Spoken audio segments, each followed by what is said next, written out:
Good morning.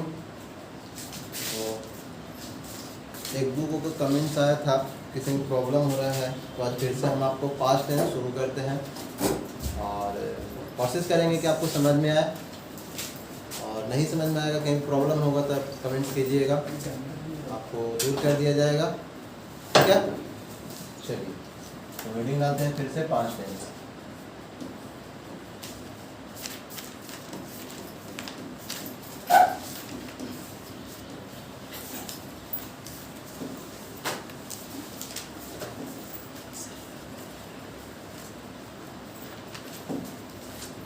अगर past tense की बात करें, यानी कि इसके काइंड्स की, तो इसका काइंड्स कितना होता है? 4। कितना होता है? 4। चलिए तो इसको हम लिख सकते हैं 4 काइंड्स ऑफ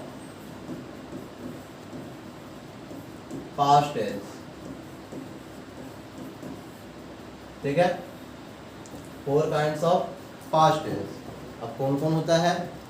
तो फर्स्ट हो जाएगा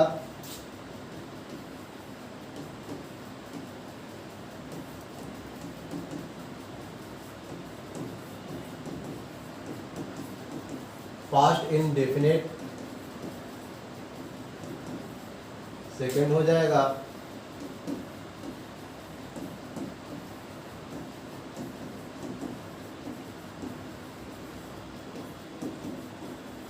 पास्ट कॉन्टिन्यूअस, थर्ड हो जाएगा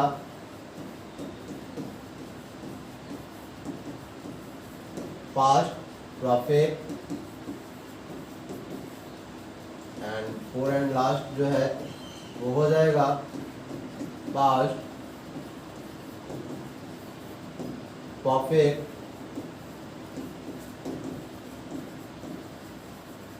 कॉन्टिन्यूअस।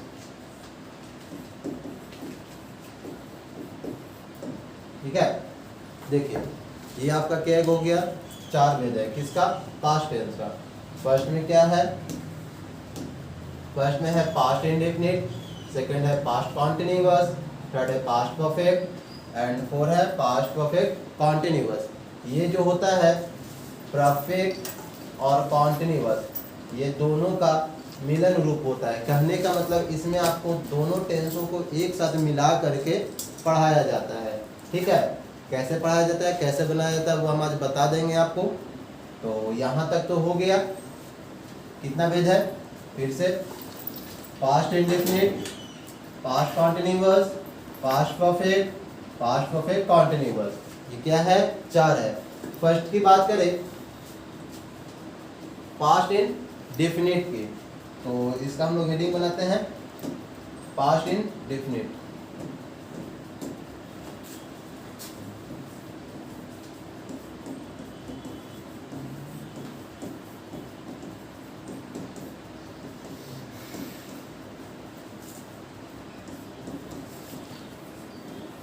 Past indefinite. ठीक है, देखिए पास्ट इंडेफिनिट है क्या? जैसे हम लोग प्रेजेंट इंडेफिनिट पढ़े ना, वैसे ही पास्ट इंडेफिनिट पढ़ेंगे। प्रेजेंट की अगर बात करें तो हम लोग इस पर मतलब प्रेजेंट में क्या होता है कि वर्ब फॉर्म, देखो पहले अगर हम लोग बात करें तो पूरा टेंस किस पे डिपेंड है? वर्ब के रूप पे। अब वर्ब के रूप कितना है? 5। वर्ब के कितने रूप हैं? 5। और इन 5 पे ही क्या है? पूर्ण रूप से टेंस जो है डिपेंडेबल है। ठीक है ना, टेंस इन्हीं 5 रूप पे क्या है? डिपेंडेबल है। तो अगर हम लोग V1 की बात करें तो V1 को क्या बोलते हैं? प्रेजेंट बोलते हैं। इसको क्या बोलते हैं? पास्ट बोलते हैं। इसको क्या बोलते हैं? पास्ट। हालांकि इसको पास्ट पार्टिसिपल बोला जाता था, लेकिन हम इसको अब मॉडर्न में भी ऐसे चेंजिंग किया है कि इसको क्या कहते हैं? अब परफेक्ट बोलते हैं। क्या बोलते हैं? परफेक्ट। और ये हमारा हो गया कॉन्टिन्यूअस। ये क्या हो गया? कॉन्टिन्यूअस। और ये भी क्या हो गया? प्रेजेंट हो गया। ये क्या हो गया? प्रेजेंट। V1 एंड V5 ये दो किस में आता है? प्रेजेंट में आता है। किस में आता है?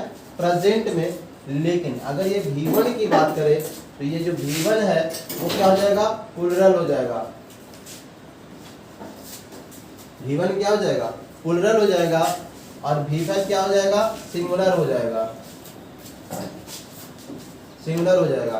कहने का मतलब ये कि जिस स्थान पे कर्ता यानी कि सब्जेक्ट डूअर क्या हो, प्लुरल हो, उसी स्थान पे V1 का प्रयोग करेंगे उसके साथ में, और V5 का प्रयोग वहां पे करेंगे जहां पे आपका जो कर्ता हो वो क्या हो, सिंगुलर हो, कर्ता क्या हो, सिंगुलर हो।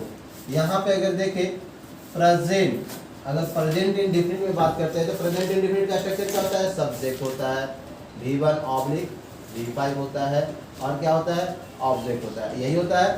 ठीक है, इसमें देखो डिफरेंस क्या है, अगर ये सब्जेक्ट जो है ना अगर सिंगुलर है तो हम लोग क्या लेते थे, V5 लेते थे, और अगर प्लुरल है तो क्या लेते थे, V1 लेते थे। ठीक है, सब्जेक्ट प्लुरल है तो V1, सिंगुलर है तो V5, यही ना लेते थे। तो ये था किसका, ये प्रेजेंट इंडेफिनिट का था। अब हम लोग क्या कर रहे हैं, पास्ट इंडेफिनिट कर रहे हैं, पास्ट इंडेफिनिट क्या लग गया आगे, पास्ट, किस में लगा हुआ है, पास्ट V2 में, किस में लगा हुआ है, पास्ट V2 में, वर्ब का दूसरा रूप। अब दूसरा रूप लगा हुआ ना है, इसी के हम लोग पढ़ेंगे इसमें। ठीक है, चलिए आगे की ओर आते हैं। फिलहाल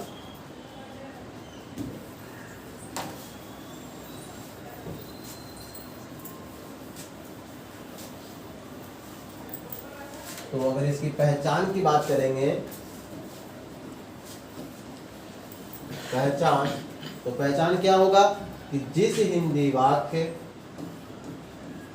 जिस हिंदी वाक्य, जिस हिंदी वाक्य क्रिया के अंत में, किसके अंत में, क्रिया के अंत में, वो क्रिया कौन सा हो, तो हिंदी वाक्य वाला हो, क्रिया के अंत में, अंत में क्या रहे, था, थी, थे,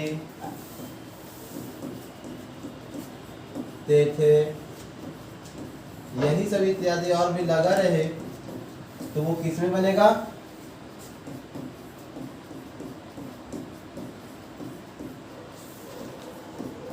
तो वह पास्ट इंडेफिनिट में बनेगा। किस में बनेगा, पास्ट इंडेफिनिट में।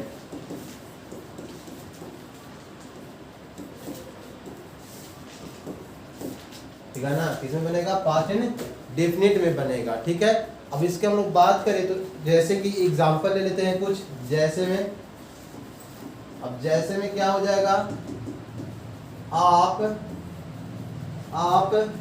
बाजार जाते थे, आप बाजार जाते थे। ठीक है ना, हम लोग अंग्रेजी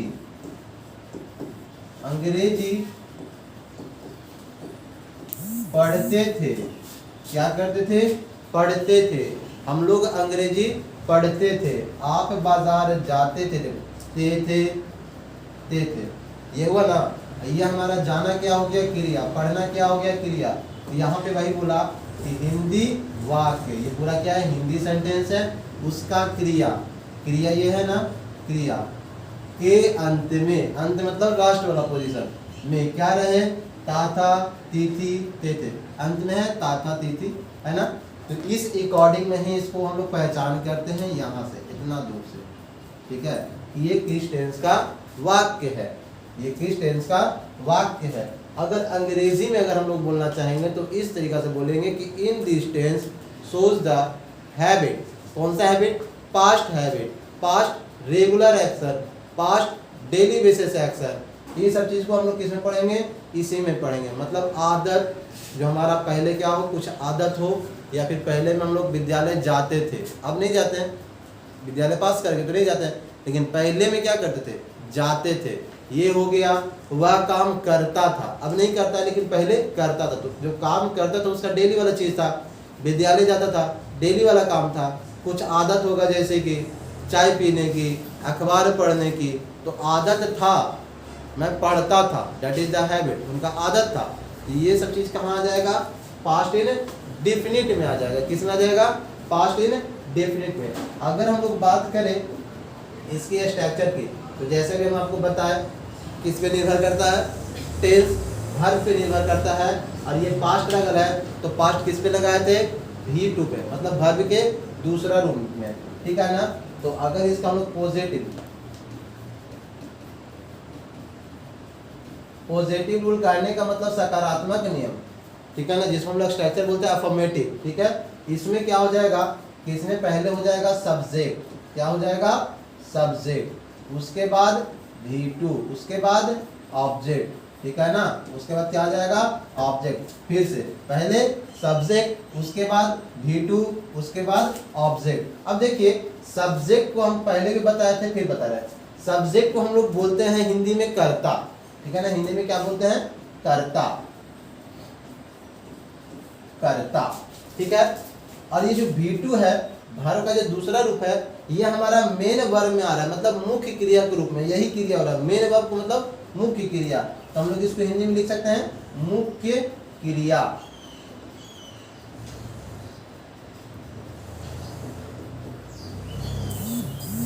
और ये ऑब्जेक्ट जो है ना, ये हो गया कर्म, ये क्या हो गया कर्म। अब देखो हम लोग कैसे बोलेंगे कर्ता, कर्ता मतलब ये कि कर्ता क्रिया को जो करने वाला हो, ये जो क्रिया है इस वाक्य में, जैसे कि आप बाजार जाते थे, ये जो जाना जो क्रिया हो रही है, ये जाना ये जाते थे, ये क्या हो रहा है, ये एक क्रिया है, ये क्या है क्रिया है। और क्रिया को अंग्रेजी में ही क्या कहते हैं वर्ब कहते हैं, क्या कहते हैं वर्ब। तो ये जो हमारा क्रिया हो रहा है जाने का, ये जाने का क्रिया कौन कर रहा है आप, कौन कर रहा है आप। तो जो क्रिया को करने वाला होगा ना, उसे हम लोग क्या बोलेंगे कर्ता बोलेंगे, क्या बोलेंगे कर्ता। और कर्ता के द्वारा जो काम होगा, जो काम होगा वो क्या कहलाएगा क्रिया, जो काम होगा वो क्या कहलाएगा क्रिया। तो हम लोग बोलेंगे कि कर्ता के द्वारा जो काम किया जा रहा है वो क्या हो गया क्रिया हो गया। और क्रिया होने में जो जिस चीज पे क्या पड़े फल पड़े, यानी कि जो प्रभावित हो उसे क्या बोलेंगे कर्म। यानी कि कर्ता के द्वारा किया गया कार्य का जिस पे क्या हो फल पड़े उसे क्या बोलेंगे कर्म। फिर से कर्ता के द्वारा किया गया कार्य का जिस पे क्या हो फल पड़े उसे क्या बोलेंगे कर्म। अंग्रेजी में वही क्या होता है ऑब्जेक्ट। इसी को और क्या बोलेंगे इफेक्टिव वर्ड, प्रभावित होने वाले शब्द। ये क्या हो गया कर्ता, क्रिया को करने वाला, एक अंग्रेजी में डूअर बोलते हैं, क्या बोलते हैं डूअर। ये हो गया क्रिया मेन वर्ब, मुख्य क्रिया, अंग्रेजी में ये मेन वर्ब। अब देखिए इसको बनाते हैं, लिखा हुआ है आप बाजार जाते थे, आप बाजार जाते थे, यहीं पे बना देते हैं। तो आप बाजार जाते थे, इसको कैसे बनाएंगे आप का मीनिंग क्या होगा यू, क्या होगा यू।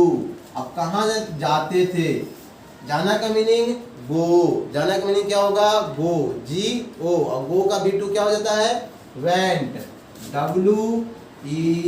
WENT। ये गो का क्या है B2 है। कहाँ जाते थे बाजार, बाजार का अंग्रेजी मार्केट, मार्केट। और जब कोई भी चीज किसी स्थान की ओर रिलेट करता है और वह उसका लक्ष्य हो तो वहां पे बीच में टू लेता है, ठीक है ना, क्या लेता है टू, प्रीपोजिशन टू लेता है लक्ष्य की ओर जाने के लिए। तो you went to market, you went to market, आप बाजार जाते थे, आप बाजार जाते थे। क्लियर, समझ में आ रहा होगा, नहीं आएगा तो कमेंट कीजिएगा और अच्छे से समझाएंगे। कहता है हम लोग अंग्रेजी पढ़ते थे, क्या करते थे अंग्रेजी पढ़ते थे। अब हम लोग का मीनिंग क्या होगा वी, क्या होगा वी। अब देखो पढ़ना क्या है मेन वर्ब है ना, अब पढ़ना के अंग्रेजी क्या होता है रीड, और रीड का B2 क्या होगा रीडे होगा। तो लिख देंगे READ रीड, ठीक है ना। वी रीड क्या पढ़ते थे अंग्रेजी, अंग्रेजी। कोई भी सब्जेक्ट को जो प्रथम लेटर होगा ना वो क्या हो जाएगा कैपिटल हो जाएगा, क्या हो जाएगा कैपिटल। प्रथम लेटर सब्जेक्ट का क्या हो जाता है कैपिटल। उम्मीद करते हैं समझ में आया होगा। यहाँ पे बी क्या हो गया हमारा सब्जेक्ट हो गया, यू क्या हो गया सब्जेक्ट हो गया, ये दोनों क्या हो गए सब्जेक्ट। वेंट और रीड ये दोनों क्या हो गया वर्ब, वर्ब का दूसरा रूप, इसी को क्या बोलेंगे, एम भी, मतलब कि मेन वर्ब, और मार्केट एंड इंग्लिश क्या हो गया, ऑब्जेक्ट हो गया, क्या हो गया, ऑब्जेक्ट। ठीक है, कोनो दिक्कत समझ में आया कि नहीं आया? तो ठीक, ये हो गया। चलिए अब इसका नेगेटिव रूल देखते हैं। क्या देखते हैं, नेगेटिव रूल। नेगेटिव में क्या होगा वो देखते हैं। देखिए नेगेटिव, NEGATIV। अब देखिए नेगेटिव में यहाँ एक हेल्पिंग वर्ब आता है, ठीक है ना, जैसे कि प्रेजेंट इंडेफिनिट में भी हेल्पिंग वर्ब आता था। क्या आता था, डू या डज। क्या आता था, डू या डज, डू। इसका V2 क्या हो जाएगा, डिड। इसका V3 क्या हो जाएगा, डन। और V4 डूइंग, और V5 डज। यही होता था ना। तो देखो V1 क्या होता था, डू होता, सॉरी V1 होता था, ये क्या होता था V1, और ये क्या होता था V2, और ये क्या होता था V3, और ये क्या होता था V4, और ये क्या होता था V5। ठीक है, तो हम लोग इंडेफिनिट में, प्रेजेंट इंडेफिनिट में इसको यूज करते थे और इसको यूज करते थे, मतलब डज को, डू को और डज को, ये दोनों को इसलिए यूज करते थे कि जहां पे प्लूरल सब्जेक्ट रहता है, प्लूरल क्या हो, सब्जेक्ट हो, तो किसका प्रयोग करते थे, डू का। और जहां पे सिंगुलर सब्जेक्ट था वहां पे किसका प्रयोग करते थे, डज का। सिंगुलर मतलब होता है एक वचन, प्लूरल मतलब बहुवचन। ठीक है, अब यहाँ पे देखिए पास्ट इंडेफिनिट है, V2 को क्या बोलते हैं, पास्ट बोलते हैं। V2 को क्या बोलते हैं, पास्ट। यहाँ पे हेल्पिंग वर्ब के रूप में क्या होगा, डिड आएगा। ठीक है ना। अब ये डन और जो डूइंग है ना वो मेन वर्ब के रूप में काम आता है। कभी कभी डू भी जो है ना वो मेन वर्ब के रूप में आता है। ठीक है ना, ताकि डू का मतलब क्या होता है, करना, और करने का जब कोई भी मेन वर्ब वाला सेंस देगा तो वहाँ पे डू का भी प्रयोग कर देंगे। ठीक है, तो यहाँ पे हेल्पिंग वर्ब के रूप में क्या हो जाएगा, डिड, क्योंकि V2 जो है वो डिड में आता है, या फिर V2 में डिड आता है, इसलिए तो यहाँ पे हो जाएगा क्या, सब्जेक्ट हो जाएगा। क्या हो जाएगा, सब्जेक्ट। उसके बाद डिड, उसके बाद नॉट, उसके बाद V1, और उसके बाद ऑब्जेक्ट। ये हो गया। ठीक है, अब देखिए हम आपको जखनी भी लिखाए थे कि सब्जेक्ट को क्या बोलते हैं, कर्ता बोलते हैं। क्या बोलते हैं, कर्ता। और इसको क्या बोलेंगे, सहायक क्रिया। इसको क्या बोलेंगे, सहायक क्रिया। सहायक क्रिया, सा मेरा इकार और य पर आ की मात्रा, क्रिया, सहायक क्रिया। ठीक है, ये तो नकारात्मक शब्द हो गया, इसी को बोलते हैं नेगेटिव वर्ड। और V1 हमारा क्या हो गया, मुख्य क्रिया, मेन वर्ब, मुख्य क्रिया। क्या हो गया, मुख्य क्रिया हो गया। ठीक है, और ये तो जान गए कि ये फिक्टिव वर्ड है, कर्म है, और सब्जेक्ट क्या हो गया, कर्ता। क्रिया को, करने वाला को क्या बोलेंगे, कर्ता बोलेंगे, और क्रिया के मतलब जो काम हो रहा है उसके द्वारा जो इफेक्ट पड़े जिस पे उसको क्या बोलेंगे, कर्म बोलेंगे। ठीक है ना। और जो उसका समय बता दे कि वो पास्ट है, प्रेजेंट है, कहाँ पे हो रहा है, तो वो क्या हो जाएगा, सहायक क्रिया, हेल्पिंग वर्ब। कहने का मतलब कि कर्ता द्वारा किया गया कार्य का ये बता दे कि वो पास्ट में हो रहा है या प्रेजेंट में हो रहा है या फ्यूचर में हो रहा है, वही क्या होगा, सहायक क्रिया। उसी को क्या बोलेंगे, हेल्पिंग वर्ब। हम लोग एक तरह से बोल सकते हैं कि हेल्पिंग जब जो है वो क्रिया के समय को बताता है, समय को क्या करता है, बताता है। यानी कि अगर आपसे कोई पूछे कि एक वाक्य में समय बताने वाला काम कौन करता है, तो आप बता सकते हैं कि जो सहायक क्रिया है वो समय को बताने का काम करता है। ठीक है, तो अब लेते हैं इसका एग्जाम्पल। एग्जाम्पल में ले लेते हैं, लिख देते हैं जैसे कि मैं पुस्तक नहीं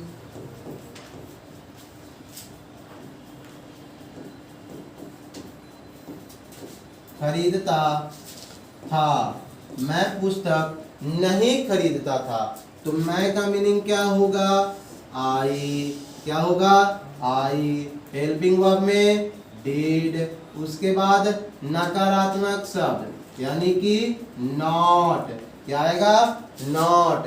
उसके बाद मेन वर्ब खरीदता है, खरीदना के मीनिंग बाई, क्या हो जाएगा, बाई। इसको V2 में चेंज नहीं करेंगे, क्यों नहीं करेंगे, क्योंकि इसका मेन वर्ब क्या है, V1 है। वो V1 क्यों है, क्योंकि V2 के रूप में हमारा हेल्पिंग वर्ब क्या हो गया, प्रयोग कर लिया गया है, इसीलिए। अब क्या नहीं खरीदता था, पुस्तक, यानी कि बुक, ठीक है ना, क्या नहीं खरीदता था, पुस्तक। चलिए नेक्स्ट की अगर बात करें अगला एग्जाम्पल की, तो हम लोग लिख सकते हैं कि वह सुबह में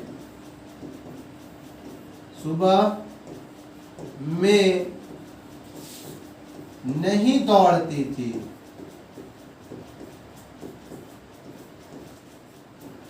वह सुबह में नहीं दौड़ती थी। तो वह का मीनिंग क्या हो जाएगा, सी, क्या हो जाएगा, सी, ठीक है ना। सी के साथ में किसका प्रयोग होगा, डिड का, किसका प्रयोग होगा, डिड का। उसके बाद नहीं का मीनिंग नॉट, नहीं का मीनिंग नॉट। और दौड़ना का रन, दौड़ना का रन। कब नहीं दौड़ती थी, सुबह में, सुबह में। तो पहले में का मीनिंग लिखेंगे इन, और उसके बाद morning, the morning, because the is the निश्चित समय, ठीक है ना। तो द मॉर्निंग, MORNING, मॉर्निंग क्या हो गया, निश्चित समय हो गया, तो द का प्रयोग ले लिया, ठीक है। अब यहाँ पे देखिएगा I और C क्या हो जाएगा, सब्जेक्ट हो जाएगा, क्या हो जाएगा, सब्जेक्ट। डीड और यहाँ पे भी डीड, ये जो दो डीड है ये क्या हो गया, सहायक क्रिया। इसको हम लोग अंग्रेजी में क्या बोलेंगे, हेल्पिंग वर्ब, क्या बोलेंगे, हेल्पिंग वर्ब बोलेंगे, ठीक है। यहाँ भी नॉट, यहाँ भी नॉट। नकारात्मक word by and run, by and run. ये जो बाई एंड रन है ये क्या हो जाएगा, ये मेन वर्ब हो जाएगा, मुख्य क्रिया, मेन वर्ब, मुख्य क्रिया, ठीक है। बुक एंड मॉर्निंग ये क्या हो गया, ऑब्जेक्ट हो गया, क्या हो गया, ऑब्जेक्ट हो गया। क्लियर, कोनो दिक्कत तो नहीं हुआ होगा मेरे हिसाब से। अब देखिए इसका हम लोग क्या बनाएंगे, इंट्रोगेटिव। इंट्रोगेटिव बहुत ही सरल है, क्या है, एकदम इजी है, आसान है, सरल है, जो भी बोलिए, लेकिन है एकदम इजी, आसान, सरल, एकदम कोनो मुश्किल वाली चीज नहीं है।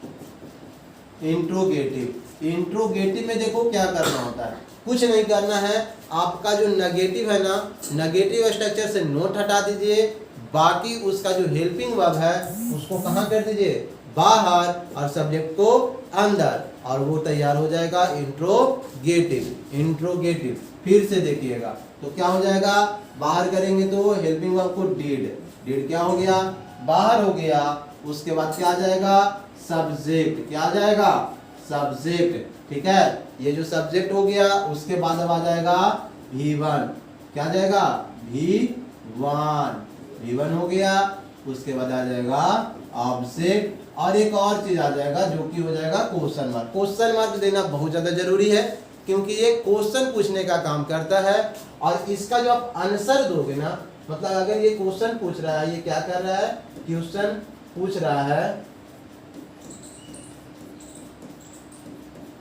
पूछ रहा है, तो इसका जब आप आंसर दोगे, आंसर बोले तो उत्तर, उत्तर जो दोगे या यस या नो में दोगे, किसमें दोगे, यस या नो में दोगे, ठीक है ना। कि अगर आप बोलेगा कि क्या आप पढ़ते थे तो बोलेंगे यस, या बोलेगा नहीं पढ़ते थे तो नहीं पढ़ते थे तो नो। एक्सप्लेनेशन नहीं देना कि हम नहीं पढ़ते थे, क्या नहीं पढ़ते थे, वो सब अगला वाला में। इसमें सिर्फ यस या नो में आंसर दिया जाता है जब ये इसे क्वेश्चन पूछा जाएगा तब, ठीक है। जब इसे क्वेश्चन पूछा जाएगा तब इसका आंसर किस में दिया जाएगा, यस या नो में, किस में दिया जाएगा, यस या नो में। ये एक चीज हो गया। चलिए अगर इसका एग्जांपल की बात करें तो लिख देते हैं कि क्या श्याम, क्या श्याम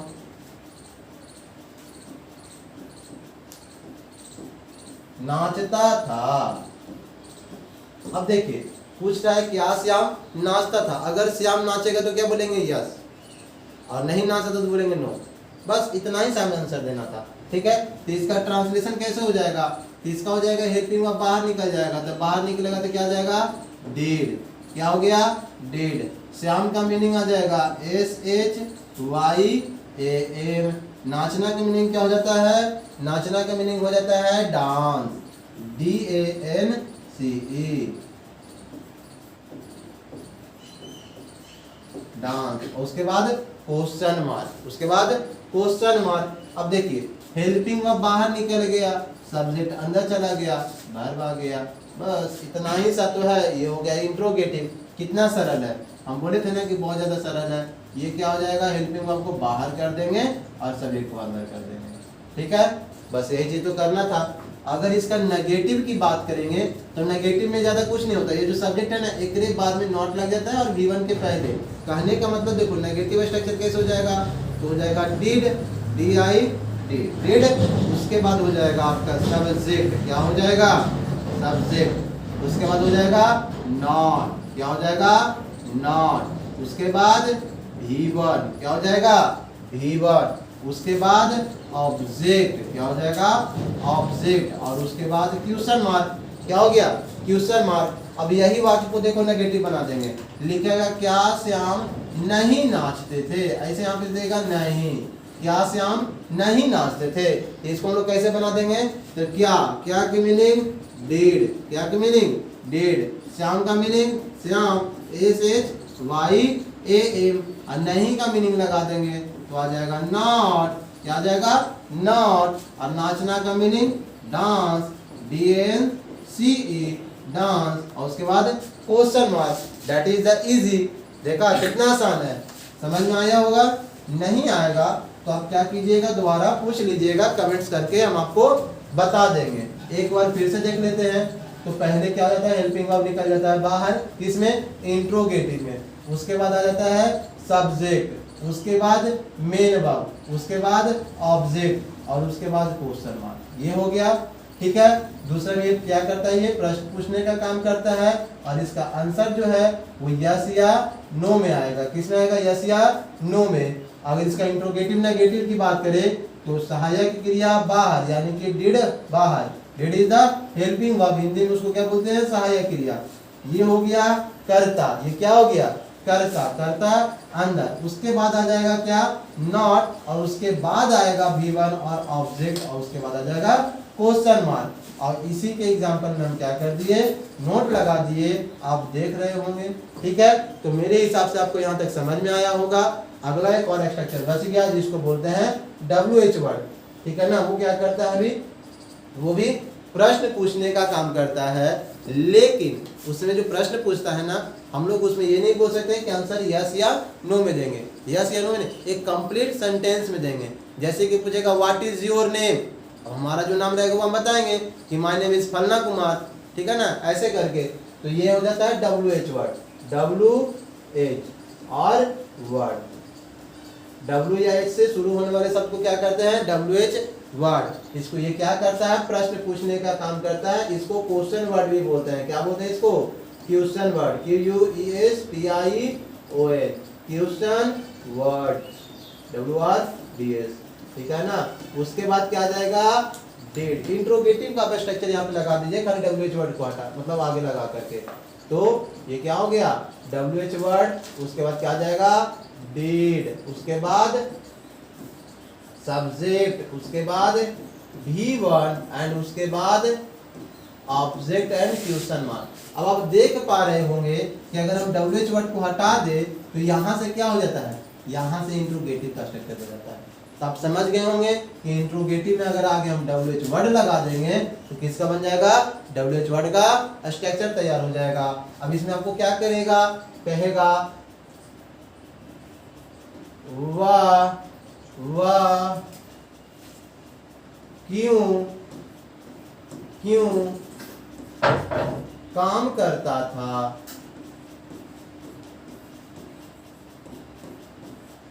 वह क्यों काम करता था। अब देखो क्यों का मीनिंग क्या होगा? कि पहले WH वर्ड है, WH वर्ड का पहले लगाएंगे ना, तो यहाँ पे हो जाएगा क्यों। क्यों को हम लोग कहाँ करेंगे, फर्स्ट में यूज। उसके बाद हेल्पिंग वर्ब, और हेल्पिंग वर्ब के बाद किसको करेंगे, सब्जेक्ट। तो यहाँ पे सब्जेक्ट कौन हो गया, वह। तो पहले किसका यूज कर रहे हैं, क्यों का। तो क्यों का मीनिंग क्या होगा, वाई, WHY, वाई। वाई के साथ में किसका प्रयोग करेंगे, यहाँ पे क्या है, ही। तो यहाँ पे पहला आ जाएगा डिड, और सब्जेक्ट के साथ में ही। तो सब्जेक्ट क्या है, वहां पे वन है, वह का मीनिंग क्या हो गया, ही। वाई डिड ही, क्या है, काम करता था। अब काम करना, ऐसे तो हम लोग वर्क भी लिख सकते हैं, लेकिन यहाँ पे क्या लिखेंगे, डू वर्क। क्या लिखेंगे, डू वर्क। हम आपको बोले थे ना कि डू क्या आता है, मेन वर्ब के भी रूप में आता है और हेल्पिंग वर्ब के भी रूप में आता है। वह क्यों काम करता था, why did he do work. वह क्यों काम करता था, why did he do work. अब लिखेगा कि वह कैसे विद्यालय जाता था, या फिर लिख देते हैं वे लोग कैसे विद्यालय जाते थे। वे लोग कैसे विद्यालय, वे लोग कैसे विद्यालय जाते थे, जाते थे, ठीक है ना। वे लोग कैसे विद्यालय जाते थे, तो कैसे का मीनिंग पहले निकाल देंगे, क्योंकि क्या होगा, WH वर्ड से शुरू होता है, W या H, तो HOW, हाउ, H से शुरू हुआ ना, इसलिए।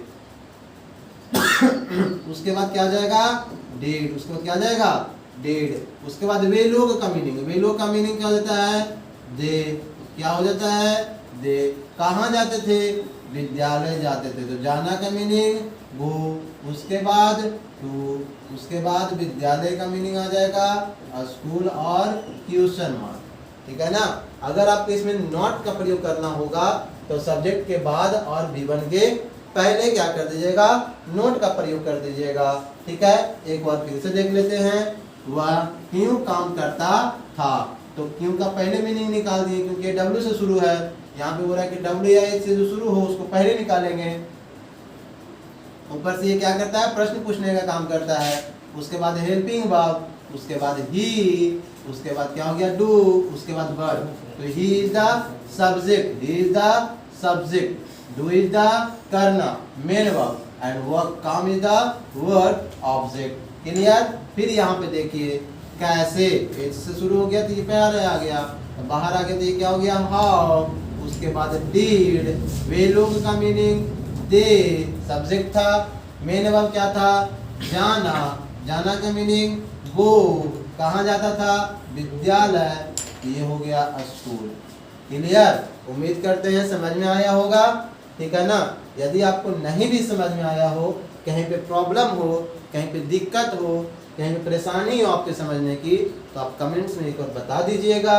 हम आपकी समस्या को दूर करने के लिए बहुत प्रयत्न रहते हैं, काम करेंगे।